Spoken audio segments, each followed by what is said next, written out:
ఓం నమో నారాయణాయ. ఓం నమో భగవతే వాసుదేవాయ.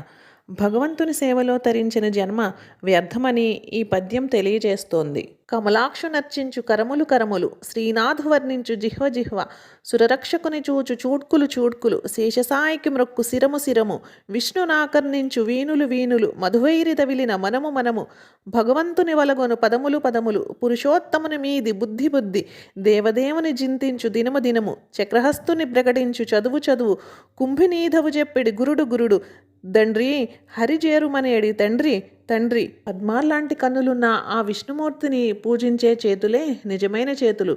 లక్ష్మీదేవి భర్త అయిన ఆ శ్రీహరిని కీర్తించే నాలుకే అసలైన నాలుక. దేవతలను రక్షించే ఆ పరమాత్మను దర్శించే చూపులే నిజమైన చూపులు. ఆదిశేషునిపై పవ్వలించే ఆ స్వామికి భక్తితో ప్రణామం చేసే శిరస్సే నిజమైన శిరస్సు. విష్ణుమూర్తి కథలను మహిమలను వినే చెవులే అసలైన చెవులు. మధు అనే రాక్షసుడికి విరోధి అయిన విష్ణువునందు నిమగ్నమైన మనస్సే నిజమైన మనస్సు. భగవంతుని చుట్టూ ఆశ్రయించిన పదములే నిజమైన పదములు.